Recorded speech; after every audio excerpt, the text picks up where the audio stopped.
I think it's safe to say that as humans, we tend to make pretty poor decisions about what we consume. For example, I am several years through an experiment to see how much Cadbury's caramel one human can consume before suffering organ failure. I also watch a lot of UFO and Bigfoot documentaries.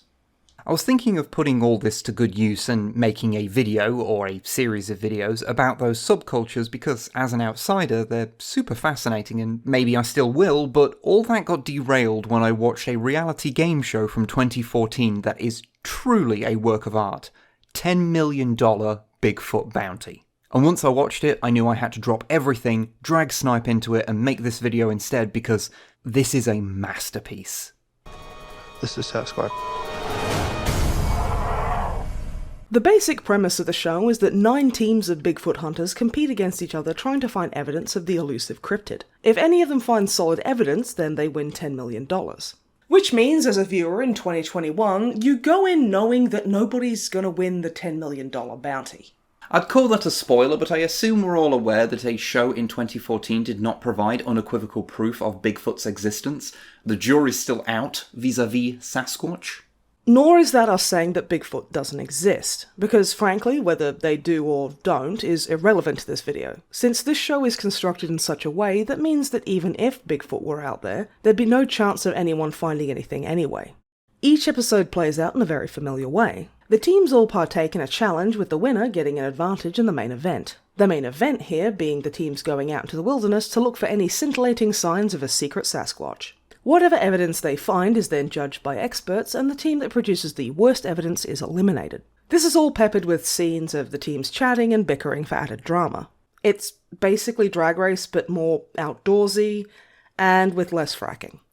So, you might have noticed an issue or two here. People spend their entire lives trying to dig up tangible proof of Bigfoot, and they generally don't find much. This show throws people out into the woods for a few hours and demands they bring something back every time, lest they be eliminated. Meaning everyone is pretty much forced to rush around and bring back anything they think might maybe have something to do with Bigfoot, no matter how tenuous or unlikely. This mostly takes the form of people gathering up a lot of animal poo they deem suspicious.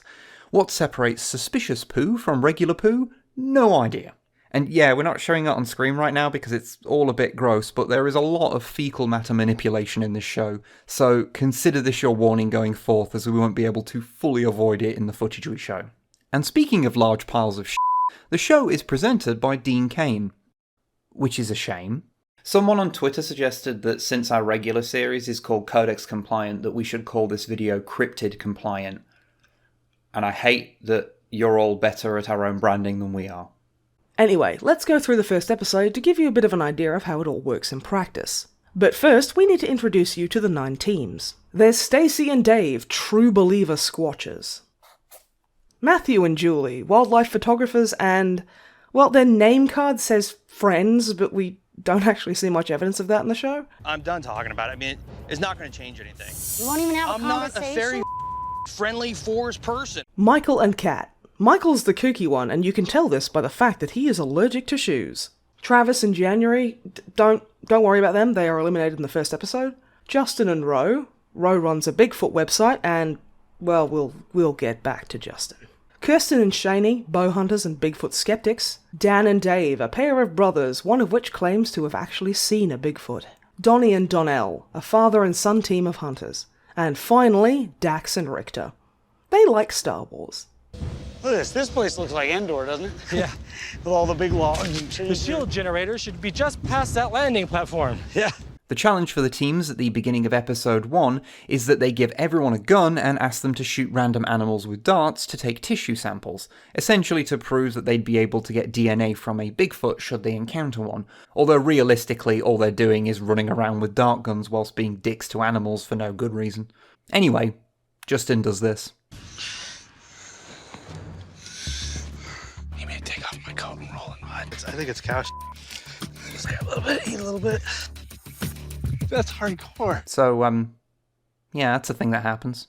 Honestly, it's a miracle that none of the teams shot a crew member or one of the other teams during this bit. Matthew and Julie are the first back with a sample, and so get the advantage of a 2-hour head start for the main hunt tomorrow. After the challenge, they all have a bit of a get-to-know-you session where they ask the contestants if they've ever seen a Bigfoot, with many saying they'd had some kind of encounter. Justin goes one better.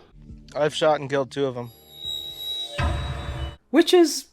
well, Justin, I'm going to be honest with you, that's a bold claim. His story is that he was out hunting and saw something strange, so he obviously shot at it.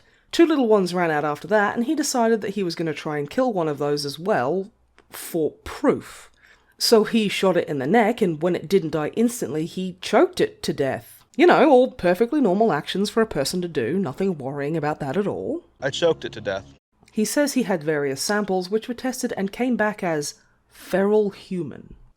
Okay, Justin, so, just a few things. Feral human is not a thing that can be told from DNA. As Todd Disotell, one of the show's experts, points out, feral is just a behaviour. So what we're left with is Justin essentially admitting on television that he murdered a child. Now, we're not saying he's lying, but if we assume he's telling the truth here, then Spike TV aired a show where one of the contestants admitted to a murder that he got away with on the first day of filming, and they kept going. So I think it's safe to assume that the production staff at least don't believe his story.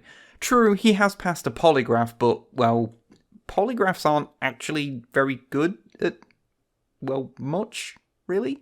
In fact, if you do a bit of digging, or just like me have seen far too many Bigfoot shows, you'll find that a little before Bigfoot Bounty, Justin was on the British show Bigfoot Files in late 2013, where they tested his Bigfoot hair sample and it turned out to be from a bear, not a Bigfoot.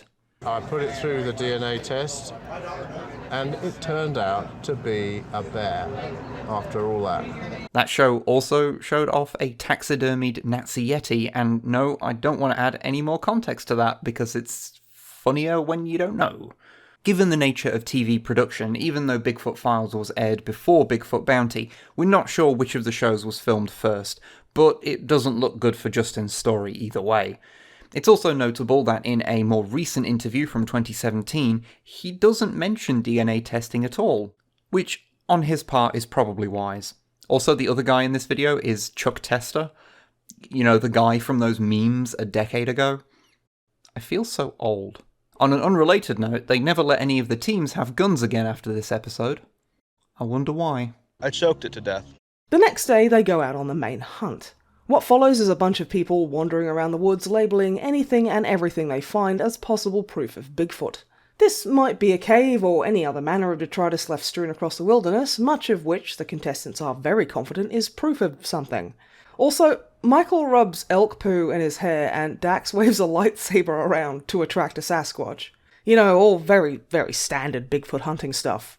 Probably, I don't know. Once it gets dark, they start hearing some weird sounds and they all freak each other out a bit. But it doesn't really amount to much since, I mean, if you go out in the woods in the middle of the night, yeah, they're full of animals. You're going to hear some weird noises. That was the sound of a Sasquatch. Was it though? The next day, they all present their evidence to the scientific experts Natalia and Todd. I love how there's a cage in the background there, you know, just in case one of them has actually caught a Bigfoot. It's adorably hopeful. Now, would you like to know what kind of evidence they brought back? Dan and Dave brought a hair sample that turned out to be moss. Kirsten and Shaney brought a bone with tooth marks in it, and they're told, yeah, you find those in the woods. Dax and Richter got some footprint casts, but they're not really anything. Donnie and Donnell presented poop, but it wasn't from a primate. Michael and Kat presented elk scat to prove that elks exist, and, yeah, they do. Or at least that's what the government wants you to think. In the pocket of big elk. Yeah, that's right. I see you. I see what you're doing. Okay, to be fair, they were actually trying to prove that there was a sufficient food source for a Bigfoot, but Todd points out that it's really weird that everyone just assumes that Bigfoot is out there slaying large prey left and right, since that's not really a thing large primates do. Aside from humans, I suppose. I choked it to death.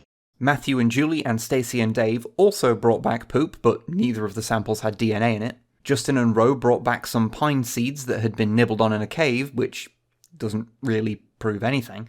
And finally, Travis and January brought back nothing since they didn't want to waste everyone's time with random crap they found on the floor. And for this terrible crime, they are ejected from the show. Although, of course, the show does the thing where they pick a bottom set and ask them who they think should go home to stir up tension and conflict before saying which one is sent home. It is a reality show, after all. We'd go through the other episodes in detail, but it's pretty reflective of the show overall. People spending a lot of time and energy and just not finding anything. At no point in the show does the evidence get much better than it is in the first episode. Right to the end, it's all just vague theories and literal crap. But how could it have been anything more? They're just being jettisoned out into the wilderness for a few hours and told to rush to find something that people have been searching for decades. As much as I'm sure the producers would have loved to get their own version of the famous Patterson-Gimlin Bigfoot film, hell, they even go to the site where it was filmed in one episode, it just wasn't going to happen. Although, credit to the show, it would have been very easy for some of the crew to go out there and fake a bunch of stuff in the woods the night before for the teams to find, and they didn't do that. Well, I suppose they could have, and the teams just didn't find any of it because they were so rushed. Huh. The only real difference in the other 7 episodes of the show is that there's more drama between contestants. A lot of it involves Michael, because everyone hates Michael. And the people who are sent home at the end of each episode becomes entirely arbitrary. Honestly, we never knew who they were going to pick, since it's not like any of them ever have actual evidence. In reality show tradition, we're pretty sure they just kept whichever ones were the most entertaining.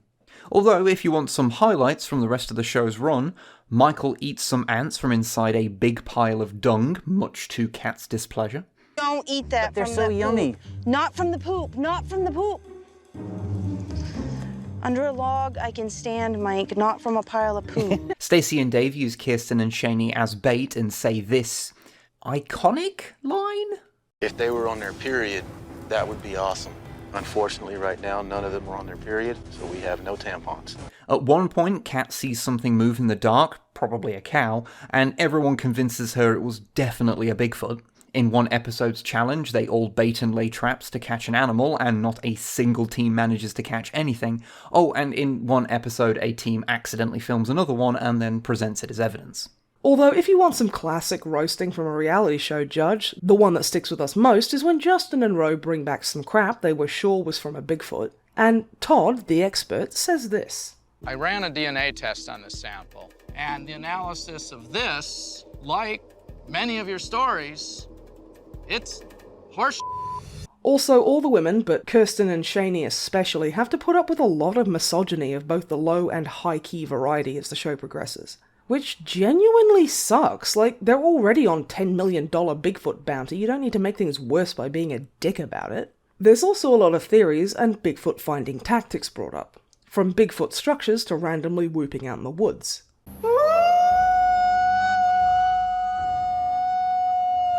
This stuff might seem silly, but they're things that you'll see a lot of if you dig into the Bigfoot hunting culture. Do you ever wonder about, like, when Bigfoot hunters are whooping out into the woods, trying to communicate with a Bigfoot and they hear something back? Do you ever think that that's another group of Bigfoot hunters whooping at the first group of Bigfoot hunters, thinking that they're both talking to a Bigfoot? I think about that quite a bit. Is Sasquatch pheromone chips? It's pretty much a mixture of human vaginal secretions mixed with chimpanzee vaginal secretions. We won't say who wins the show overall in case you want to actually watch it, but as mentioned earlier, nobody wins the $10 million since nobody ever finds even the tiniest crumb of evidence of Bigfoot. The winners instead got a $100,000 grant to do more Bigfoot research, but it's not like their evidence was really any better than anyone else's. The show never got a second season, and we're not particularly surprised. Todd Disotell often seemed kind of annoyed how all of his fancy DNA testing equipment was basically wasted, since so little of what was brought to him was even worth testing. And even if you enjoy the show ironically, the absolute nothing being presented each episode does start to wear thin by the 8th and final episode. Looking into some of the contestants from the show now, some are still doing the Bigfoot thing. For example, these days Stacey is really into a particularly smelly Sasquatch variant, the skunk ape. Michael is into UFOs as well now, but he still finds time to do very normal Bigfoot stuff. However, some, like Ro, have mostly stepped away from Bigfoot, but in his case he's done quite well for himself, interviewing movie stars and posting things about Star Wars. Much like Richter, who also spends an awful lot of time talking about Star Wars these days. Something we honestly cannot judge anyone for. Couldn't find much for Justin on social media, but he was contemplating growing a mullet back in late 2014. I wonder if he ever did. Actually, tracking down some of the cast on social media and seeing the difference in how they are presented on the show and how these people choose to represent themselves is a good reminder that reality shows are mostly garbage. They're carefully edited and manipulated to create maximum drama and to bring out the most extreme versions of the individuals involved. And that's when they don't just contain scripted elements. These are real people, after all, so you can't really make too much of a judgment about a person from what you see on one of these ridiculous shows, since it's not often a fair representation of who they really are, even if they do seem like a complete dick. Unless it's Dean Cain, you can judge him as much as you like. So yeah, the show was bad, but it was bad by design, which makes it quite funny. If you've never really delved into Bigfoot culture, this gives you a basic primer on a lot of its eccentricities, albeit in the heightened reality of American reality TV. But I think both squatchers and skeptics alike would agree that this show doesn't exactly do any favours for the theory of Bigfoot's existence. Now, Mothman, on the other hand, 100% real. Best boy, absolute darling. Mothman, please respond. Thank you very much for watching. I know this video isn't exactly the sort of thing we usually make, but we hope you enjoyed it. If you like what we do and would like to support the channel, then you could always head over to patreon.com/Snipe and Wib and throw us $1 or $2. And if you'd like to satiate our curiosity and provide engagement for this video, then why not let us know what your favourite cryptid is in the comments? Mine legitimately is Mothman. Anyway, take care of each other and we'll see you next time.